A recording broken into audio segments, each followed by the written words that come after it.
네, 오늘 만나보실 차량은 쉐보레에서 판매하는 대우 라보 트럭입니다. 라보라고 여기 적혀있죠. 예, 이 차 이름이 라보입니다. 다마스라고 알고 계시는 분들 계실 테지만, 다마스는 승합 차량, 저 뒤에 픽업이 아닌 승합 차량을 뜻하고요. 라보는 이 픽업 트럭을 얘기합니다. 그래서 전면부터 살펴보면 번호판에 쉐보레 마크가 있죠. 예, 쉐보레 정품입니다. 깜빡이가 여기에 이렇게 달려있고, 누가 봐도 깜빡이죠. 그리고 이게 전조등이고, 여기에 이제 차폭등 역할을 합니다.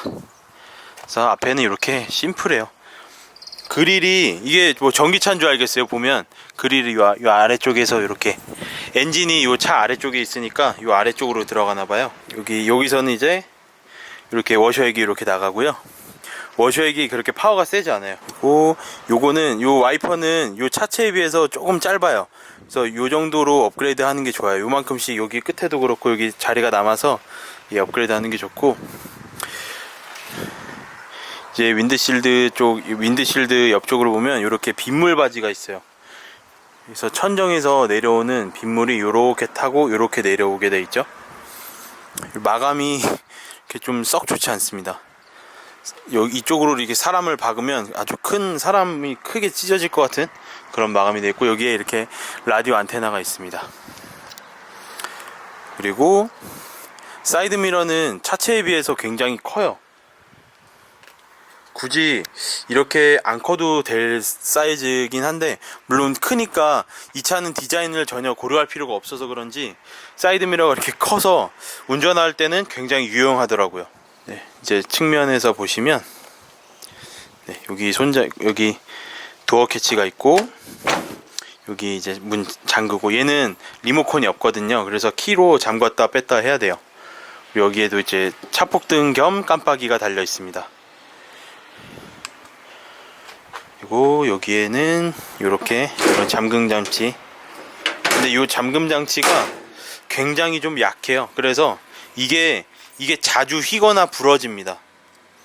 그래서 어떻게 보강을 좀 해야 되고, 경칩이 여기 요만큼씩 이렇게 막 벌어져요. 이렇게 세월이 지나다 보면 이렇게 벌어집니다. 경칩이. 여기는 또 멀쩡하고 저쪽은 다 벌어져 있고. 배터리가 이렇게 외부로 노출이 되어 있는데요. 이게 차체에 비해 배터리가 굉장히 작아요. 차가 작다고 배터리가 작은 건 맞는데, 이 배터리가 작다 보니까 이 차는 에어컨도 좀 약하고, 여러가지 전열기구 안에서 뭐 이런 열선 시트도 없다 보니까 시가잭을 이용해서 사용하는 그런 것들도 파워가 굉장히 약합니다. 그래서 애초에 만들 때 배터리를 조금 크게 넣어줬으면 어땠을까. 아무래도 원가 절감을 위해서 최소한의 차가 굴러갈 수 있을 만큼의 배터리만 장착이 된 것 같은데, 조금 여기 공간도 많이 남잖아요. 그래서 한 이만한 배터리를 넣어줬으면 어땠을까 하는 아쉬움이 있습니다. 휠 모양은 화물차치고 썩 나쁘진 않게 생겼습니다. 여기 이제 녹이 많이 쓸어서 도색을 해가지고 자가 도색을 하다 보니까 여기에 이제 그게 사라졌어요. 원래는 여기에 적재 중량이 있거든요. 여기 지금 흔적이 있긴 있어요. 적재 중량이 있는데, 적재 중량이 약 500kg로 알고 있습니다. 차바닥을 이렇게 또 시공을 했고요. 차바닥을 하지 않으면 아마 녹이 쓸어서 다 구멍이 나 있을 거예요. 그 정도로 이게 좀 약합니다. 중국산 차도 아닌데 말이죠. 그리고 이 후진등이 굉장히 약해요. 후진등이 보시면 이 테일램프고 후진등이 이거 하나예요. 이거 하나로 과연 후진등 그 밝기를 할 수가 있어요. LED도 아닌데. 그래서 싸제로 후진등을 장착을 해야 돼요. 그래서 요 싸제 후진등 장착은 제가 했습니다. 훨씬 밝아요. 네, 이제 실내로 한번 가볼까요? 네, 실내로 한번 가보겠습니다. 네, 실내는 여기 직물로 이렇게 다 마감이 되어 있고요. 네, 여기는 그래도 인조 가죽, 완전 싸구려 가죽인데 가죽이 들어가 있습니다. 신기해요. 여기 스피커도 있어요. 실제로도 안에 보면 스피커가 있더라고요. 그게 참 신기했고요. 이렇게 타면 여기 헤드레스트가 이렇게 달려 있어요. 그러니까 시트랑 일체형이 아니고, 왜냐면 이 차는 점검을 할 때 이 시트를 앞으로 이렇게 밀어야 돼요. 앞으로 밀고 이제 이 뒤쪽에서 여러 가지 점검을 해야 되거든요. 이 시트를 떼거나 해서 그럴 때를 대비해서 헤드레스트가 이렇게 따로 장착이 되어 있습니다. 여기 보시면 보통 승용차, 이런 상용차가 아닌 승용차에는 여기 고무 몰딩으로 소음이나 그런 거를 다 막아주게 돼 있는데 얘는 아예 몰딩이 없어요. 몰딩이 없어서 외부에 그런 풍절음이나 소음이 굉장히 많이 들어올 것 같긴 한데, 실제로 시승을 해보시면 풍절음을 느낄 수가 없는 게 여러 가지 복합적인 소음이 너무 커서 이 풍절음이라고 딱히 느껴지지가 않습니다. 그래서 굳이 여기다가 고무 몰딩을 하지 않아도 된다고 제조사에서 아마 생각했던 것 같은데 잘 생각하신 것 같아요. 그리고 이 문이 닫힐 때 망가진 게 아닌데 약간 이렇게 덜 닫힌 느낌이 들어요. 이 닫아보시면 아는데 되게 문이 덜 닫힌 느낌이 항상 듭니다. 그리고 이 도어 캐치만 살짝 해도 문이 열리고요. 거의 자동문 수준으로 튀어나옵니다. 이렇게. 자, 당연히 수동이고요. 이 핸들의 거리를 조절 못하고 시트도 위아래든 앞뒤든 조절 못해요. 딱 이 자세로 타야만 합니다.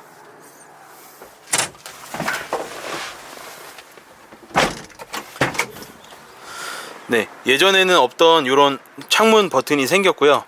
양옆으로 다 조절이 가능합니다.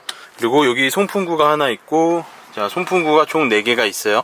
히터는 보시면 히터는 아래에서만 나와요. 그러니까 히터가 여기서는 히터가 안 나오고 아래쪽에서만 히터가 나옵니다. 그리고 에어컨은 또 위쪽에서만 나오고요. 위에서만, 아래에서는 안 나오고요. 참 신기하죠. 그리고 요거에 온도 조절하고 요거로 바람 조절. 근데 에어컨이 굉장히 그냥 안 된다고 보시면 돼요. 고칠 수도 없고요. 자, 계기판 굉장히 심플하죠. 네, 계기판에 그래도 뭐 있을 경고등 같은 거 다 있고요. 사이드 브레이크 경고등도 있고, RPM 게이지는 없고요. 속도만 있습니다. 기름 게이지. 이 차는 가스차죠. 가스차라서 이 가스 버튼이 있어요. 이거는 언제 쓰냐면 요거를 이제 겨울에 이제 시동이 안 걸리는 경우가 있거든요. 가스관이 얼어서. 그때 이제 겨울에는 시동을 끄고 얘를 차단을 해놔야 돼요. 그럴 때 사용하는 기능입니다. 여기도 뭔가 버튼이 있는데 없는 거 보니까 모든 기능이 빠졌나봐요. 이 살 때 풀옵션을 산 것 같기는 잘 모르겠는데, 아무튼 여기 비상등이 있고, 오디오는 오직 저거만 됩니다. 시계 또는 라디오만 되고요. 여기 대시보드에 이런 수납함이 2개가 있고, 요 위에도 이렇게 수납함이 있습니다. 네, 요 아래쪽으로도 수납함이 있고 컵홀더도 있고요. 시가책도 하나 있습니다. 여기 조수석은 이렇게 무슨 이런 장치들로, 공조기 관련 장치들 같은데, 네, 그래서 조금 이 레그룸보다는 요 발을 놓는 부분이 좀 많이 부족합니다. 그리고 기아는 1, 2, 3, 4, 5 후진 5단이고요. 사이드 브레이크 여기 있습니다. 이렇게. 그리고 여기 맵등도 있어요. 네, 이게 또 예전에 타던 차에는 예전에 타던 라보에는 이 맵등이 없었거든요. 그리고 차체보다 굉장히 좀 작아서 사용하기 불편했던 룸미러를 백미러를 이렇게 좀 업그레이드 했고, 여기에 거울이 없어요. 선바이저에 거울이 없습니다. 전체적으로 보시면 굉장히 좀 허접해요, 차가. 아무리 세월의 흔적이 있더라도 애초에 허접하게 만들어진 걸 알 수가 있죠. 그러니까 너무 신경을 쓰지 않고 만들었어요. 그러니까 이런 생계형 차들은 오히려 승용차보다 더 신경을 써서 만들어줘야 되는데, 너무 신경을 안 써서 만들어서 그런지 이걸 탈 때마다 화가 나요. 저 배터리도 약해서 라이트도 약하고, 라이트 밝기도 약하고, 에어컨도 약하고, 이런 외장 선풍기 하나 달았다고 차 시동이 꺼지질 않나. 그래서 블랙박스도 상시로 못 해놓습니다. 그래서 얘는 주행 녹화만 되고요. 그리고 우리나라 픽업 트럭의 문제점이 뭐냐면, 쌍용 렉스턴 스포츠도 그렇고 이런 다마스 트럭도 그런데 발판이 없어요. 발판이. 이 픽업 트럭에 항상 사람이 타고 오르락 내리락 하는 경우가, 픽업 트럭은 굉장히 많은데 발판이 없어요. 진짜 이거 생각을 한 번쯤 해보셔야 됩니다. 발판이 없어요. 제가 리뷰했던 쉐보레 콜로라도만 봐도 걔는 오히려 발판이 있으면 안 되는 디자인이잖아요. 그 쉐보레 콜로라도로 우리나라에서는 걔를 진짜 트럭으로 쓸 사람은 없을 테니까 오히려 발판이 없어야 될 디자인인데 걔는 발판이 있어요. 그러니까 그 발판이 있다 보니까 이 픽업 공간에 오르락 내리락 하기가 굉장히 편리하더라고요. 근데 얘는 발판이 없어서 뭐 어르신들은 좀 오르락 내리락 하기가 힘들어요. 어르신들도 이 차를 굉장히 많이 사용하시는데 저희 할아버지도 살아생전에 이 차로 농사를 많이 지시셨는데 그때도 발판이 없어서 할머니랑 뭐 이렇게 옮기실 때도 굉장히 불편했거든요. 그 발판을 좀 만들어 주셨으면 좋겠어요. 자, 대우 라보 픽업, 그러니까 트럭 버전 시승 시작합니다. 주행 녹화를 시작합니다. 주행 녹화도 시작합니다. 이 트럭에 오히려 승용차보다 이런 트럭에 이 블랙박스를 더 좋은 걸 달아야 되거든요. 왜냐면 이 트럭은 짐을 싣고 다니고 이 픽업 존에서 짐이 떨어질 일도 있고 여러가지 변수가 많아요, 이 트럭이란 차는. 그래서 이런 트럭에는 블랙박스를 앞뒤로 더 진짜 좋은 걸 달아야 돼요. 오히려 승용차보다 사고날 확률도 더 높고 차도 그렇게 좋지 않아요, 이게 차가. 그렇기 때문에 블랙박스를 꼭 좋은 걸 다셔야 됩니다. 그래서 제가 이게 저희 아버지 트럭인데 제가 아버지한테 가장 이제 블랙박스를 제일 좋은 거를 협찬을 받아서 달아드렸습니다. 굉장히 좋은 제품이에요. 아이트로닉스 제품인데, 자, 에어컨을 틀어볼게요. 에어컨을 트니까 먼지가 막 날리네요. 지금 이 안에 먼지가 웬만한 서울의 미세먼지 높을 때보다 더 안 좋은 것 같아요, 공기가. 그 기존에 기아에서 나오던 기아의 요거랑 이 다마스 이 라보랑 똑같은 트럭이 있었어요. 이게 원래 기아에서 나오던 트럭인데 이거를 기아 자동차에서 이제 없어지고 대우 자동차에서 다마스랑 라보가 나와요. 다마스는 승합이고 얘는 라보는 이런 픽업 트럭인데요. 그 기아에서 나오던, 그러니까 지금부터 약 10년 전 모델도 요걸 갖고 있었거든요. 근데 그것도 잘 타고 팔고 지금 얘로 넘어왔는데, 지금은 이 모델이 자동 변속기 모델이 나오는지는 모르겠는데 수동 변속기밖에 없는 게 조금 불편하긴 합니다. 요새는 트럭들도 수동보다는 오토 출고가 많다고 해요. 그 여성분들도 많이 운전하고 여러 이제 뭐 사고 팔 때도 오토가 아무래도 좀 중고값도 많이 받을 수 있어서 그런가 봅니다. 제가 그때는 제 기억으로 에어컨도 없었어요. 근데 지금은 에어컨이 다행히 있습니다. 에어컨이 그렇게까지 시원하진 않은데 에어컨이 그래도 있어요. 에어컨이 있는 게 얼마나 큰 건지 알게 해준 차량이고요. 또 이 캐빈이 요만큼밖에 없으니까 이 에어컨으로 빨리 데워지긴 하는데, 또 엔진이 이 포터 봉고 요 다마스 다 요 우리 앉는 좌석 바로 밑에 엔진이 있거든요. 그래서 겨울에는 히터를 그다지 틀지 않아도 열기가 많이 올라와서 괜찮은데 여름에는 진짜 더워요. 여름에 여기서 막 열기 막 올라와서 엉덩이 막 다 젖어요. 자, 가스를 좀 넣고 출발하도록 하겠습니다. 핸들이 이게 얼라이먼트랑 뭐 핸들 조정이랑 다 했는데도 이렇게, 이게 지금 제대로 딱 일자 핸들이 이 모양입니다. 이렇게 거의 원래 이거였는데 이렇게 휘었어요. 그러니까 이게 조절이 안 돼요.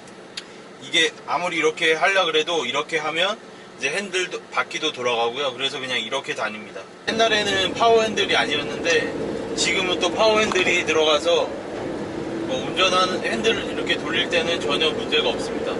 그리고 이렇게 해서 핸들을 이렇게 돌려도 차가 똑바로 가요.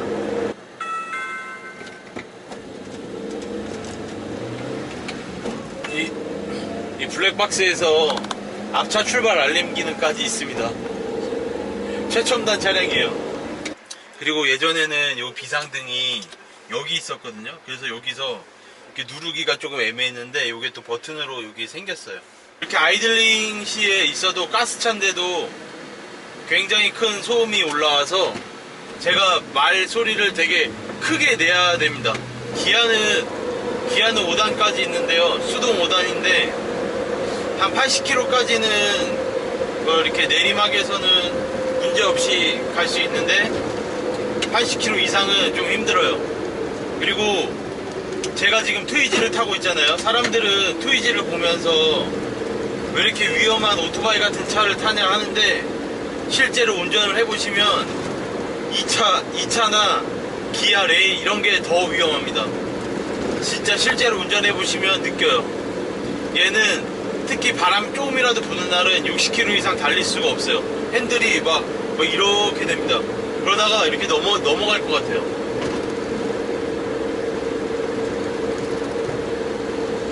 차량을 이렇게 외형만 보고는 절대 판단을 할 수가 없습니다. 근데 이 다마스 트럭은, 이 라보 트럭은 외형만 보고도 불안해 보여요. 차가 이 캐빈은 이렇게 있는데 바퀴는 이렇게 안쪽에 들어가 있으니까 이 마이너스 휠이잖아요. 그러니까 얼마나 위험해요. 차가 또 휠이 또 굵으면 모르겠는데 휠이 거의 자전거 바퀴 수준으로 얇습니다. 라보 트럭은 차체 제어 장치가 없기 때문에 달리다가 이렇게 조금 속도가 한 60km 정도 날 때 핸들을 살짝 꺾으면 이게 차체를 제어를 못해서 이렇게 진짜 아예 사람이 제어를 할 수가 없는 상태에 와서 제가 정말 대형 사고가 날 뻔한 적이 2번 있었어요. 이 라보 트럭으로.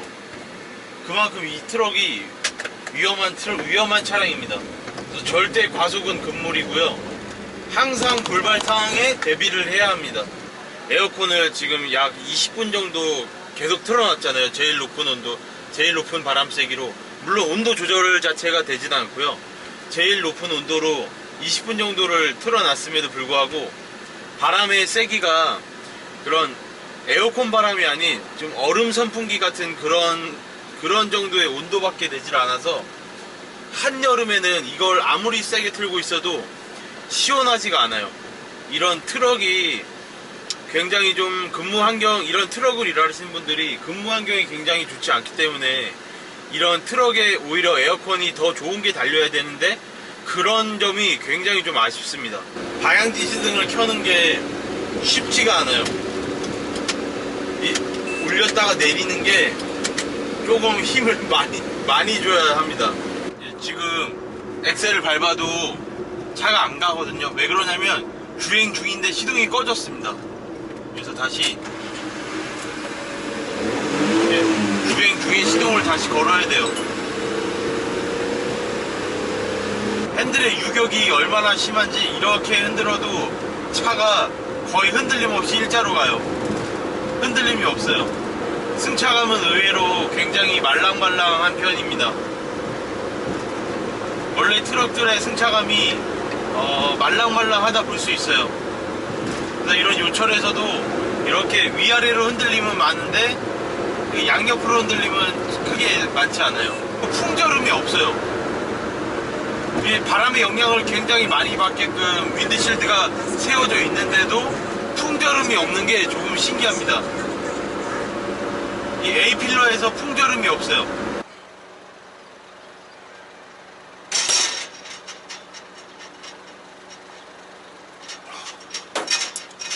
너무 더워서 등이 다 젖었습니다.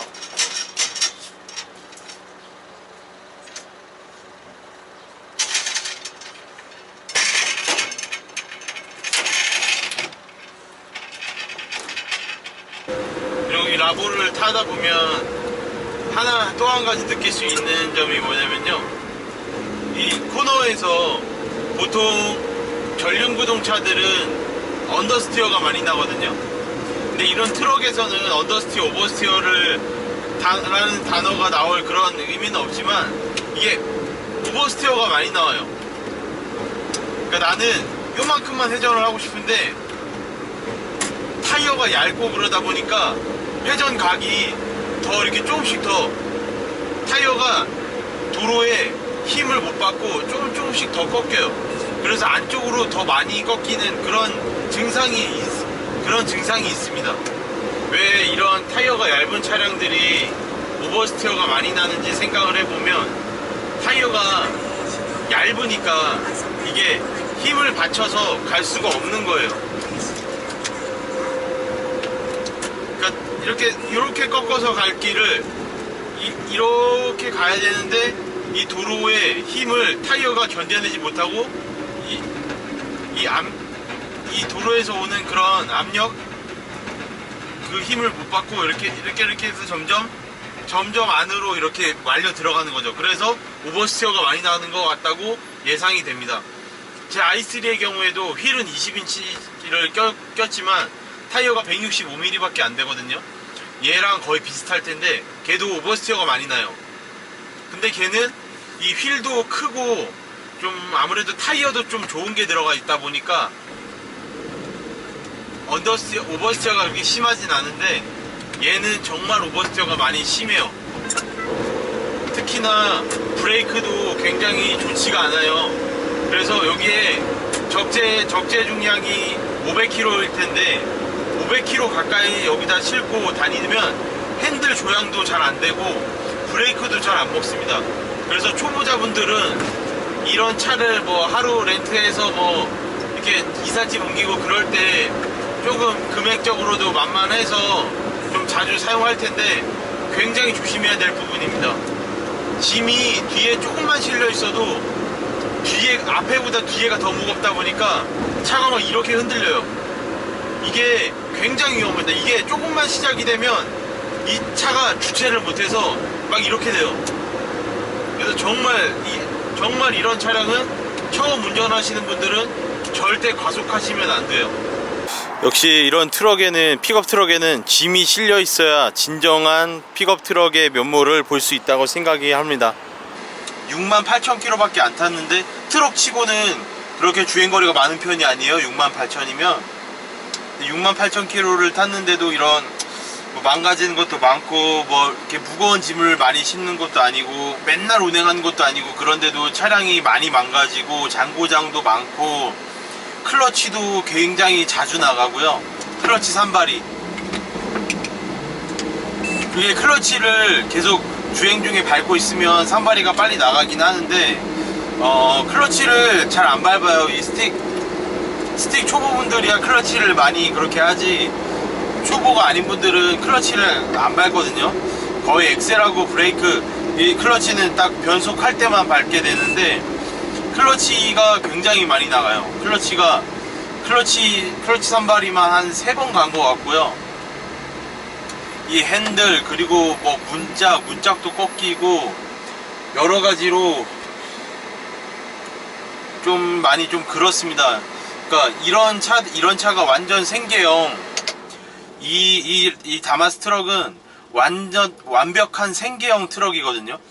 꼭 생계를 위해서만 사용을 하는 그런 트럭인데 이런 트럭에도 조금은 신경을 더 써서 가격을 조금 원가 절감을 조금 최대한 아껴서 우리 요런 트럭을 생계형으로 사용하시는 분들에게 조금 더 안락한 그런 승차감과 그런 옵션 그리고 조금 더 잔고장 없게 좀 잘 만들어 주셨으면 하는 바람입니다. 이게 또 그리고 굉장히 많은 판매가 되기 때문에 그렇게 좀 신경을 많이 쓰셔도 될 것 같거든요.